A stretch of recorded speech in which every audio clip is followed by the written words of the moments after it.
Mes chers amis, nous allons parler aujourd'hui d'un bienheureux et d'une vénérable, Charles et Zita de Habsbourg.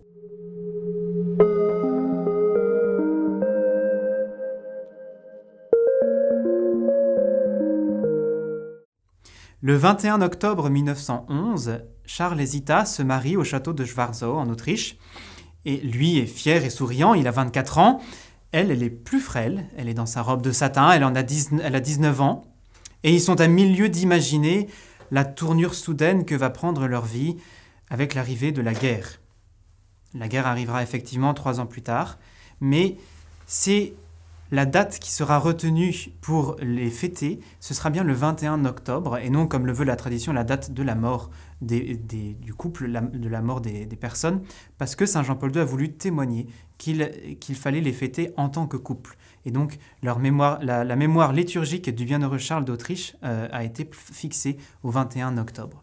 À travers, c'était la dernière béatification de son pontificat, le pape a ainsi souligné un magnifique exemple de sanctification des époux dans le mariage. Il ne faut pas oublier d'ailleurs que si Jean-Paul II avait reçu ce prénom de Karol, de Charles, eh bien c'était précisément en hommage à Charles de Habsbourg. Charles et Zita, propulsés sur le trône de l'Empire austro-hongrois, en pleine Première Guerre mondiale, vécurent saintement et demeurèrent un modèle d'union conjugale au sein de laquelle le Christ, à travers la prière personnelle et la prière liturgique, la célébration de l'Eucharistie, le Christ avait la première place. Pendant la Première Guerre mondiale, le couple sera entièrement dévoué à son peuple. En fait, dès le lendemain de leur mariage, Charles et Zita se sont déjà rendus en pèlerinage à Mariazell, près des Alpes styriennes. Ils y consacrent leur couple à la Vierge Marie. 1 an plus tard, naît leur premier fils, Otto, l'aîné d'une fratrie de 8 enfants. Leurs premières années de mariage sont heureuses et assez insouciantes, pourrait-on dire. Tout bascule évidemment le 28 juin 1914, lorsque l'archiduc François-Ferdinand, héritier du trône, est assassiné. C'est l'attentat de Sarajevo. C'est le début de la Première Guerre mondiale. Charles est alors promu général de l'armée autrichienne. Et le 21 novembre 1916, l'empereur François-Joseph meurt à l'âge de 86 ans. Et en pleine Première Guerre mondiale, Charles et Zita sont couronnés à Budapest le 30 décembre 1916. Cette charge est perçue par Charles comme une voie pour suivre le Christ, dans l'amour pour le peuple, pour les peuples qui lui sont confiés, dans sa bienveillance à leur égard, dans le don de sa vie pour eux. Un premier signe de compassion et d'humilité, eh bien, c'est l'annulation du gala qui aurait dû suivre leur couronnement. Il le fait par respect pour les soldats qui sont affamés sur le front. Le couple impérial est en fait un modèle de dévouement et d'abnégation. Alors que Zita ne mènera pas moins de 3 grossesses pendant les 4 années du conflit, elle n'aura de cesse de veiller au bon fonctionnement des hôpitaux de Vienne, de visiter les blessés et d'organiser leur secours. Elle était, selon l'expression du cardinal archevêque de Vienne, Monseigneur Pifle, l'ange gardien de tous ceux qui souffrent. Quant au jeune empereur, ses soldats le baptisent Charles le Soudain, en raison de ses apparitions à l'improviste sur le champ de bataille, en visite de soutien et de contrôle. Charles le Soudain. Tout le temps que dure la guerre, il s'efforce d'œuvrer pour la paix, tentant malheureusement en vain de négocier un accord avec la France et la Grande-Bretagne. Et de tous les responsables politiques, il est le seul à soutenir les efforts de Benoît XV, le pape, en faveur de la paix. Parallèlement, il travaille à l'élaboration d'une vaste législation inspirée de la doctrine sociale de l'Église, lancée en 1891 par l'encyclique Rerum Novarum du pape Léon XIII. Il cherche ainsi à accomplir sa vocation d'homme politique, tout en demeurant profondément chrétien, en plaçant toujours la dignité de l'homme au cœur de ses préoccupations. À la chute de l'Empire, le couple restera uni dans ses épreuves et même au-delà. À la fin de la guerre, les partis politiques poussent l'empereur Charles à l'abdication. Il refuse, ne se reconnaissant pas le droit de disposer d'une autorité reçue de Dieu, et d'ailleurs bénie par l'Église. Il renonce donc au pouvoir, mais pas à son titre. Il signe un retrait momentané des affaires publiques le 12 novembre 1918. La famille impériale se retire au château d'Ercastau, qu'elle doit quitter en mars 1919, proscrite, dépouillée de toute sa fortune, exilée en Suisse, puis sur l'île de Madère au Portugal, au large de l'Afrique.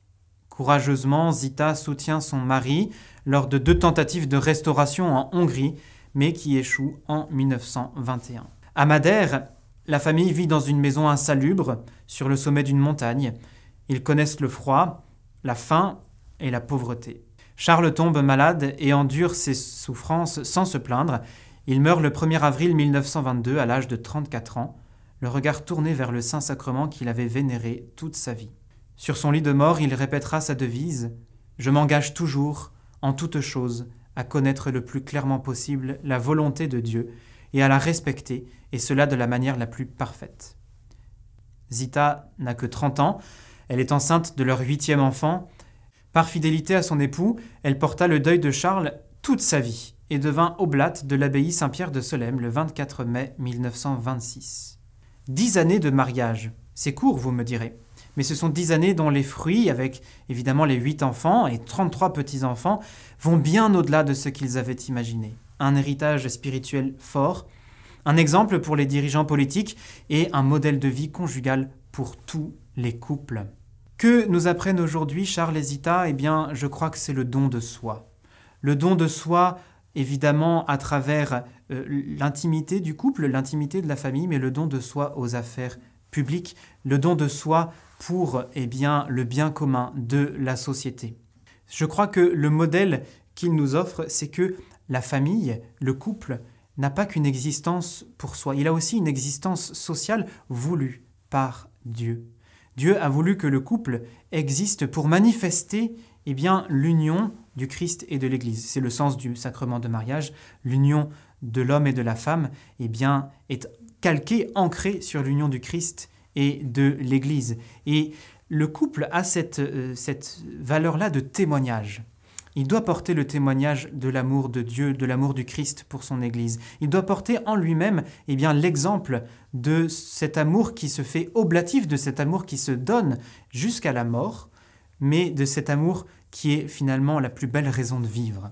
Se donner jusqu'à la mort, oui, mais c'est aussi la plus belle raison de vivre, être profondément sûr que la plus grande preuve d'amour, c'est de donner sa vie pour ses amis. Dans le cas de Charles et de Zita, évidemment, ces amis-là ont été nombreux. Ils ont été finalement l'ensemble de leur peuple. Et ils ont voulu donner leur existence pour eux. Et je pense que c'est pour nous un très très bel exemple. Le don de soi, l'abnégation, le sens finalement du sacrifice. Parce que une vie installée dans le confort, une vie sans aucun sacrifice, c'est une vie pauvre. Et finalement, c'est une vie qui ne donne absolument pas envie de vivre. Une vie qui est ancrée dans le sens du sacrifice, une vie qui est regard vers le Christ sur la croix et qui est aussi regard vers la splendeur de la résurrection, c'est le sens de nos existences, notre existence de couple bien sûr, notre existence de famille et notre existence pour la société tout entière. Bienheureux Charles, vénérable Zita, nous vous demandons ce sens de l'abnégation, nous vous demandons ce sens du sacrifice. Oh, non pas pour nous faire du mal, non. Non, ce sacrifice que nous voulons faire, c'est le sacrifice de notre vie par amour et pour l'amour de Dieu. Apprenez-nous à voir dans chacune de nos épreuves, dans chacun des renoncements que nous pourrons porter, l'amour de Dieu que nous voulons porter au monde. Le sens de ce sacrifice, c'est le sens de l'amour de Dieu que nous voulons manifester à ceux qui ne le connaissent pas encore.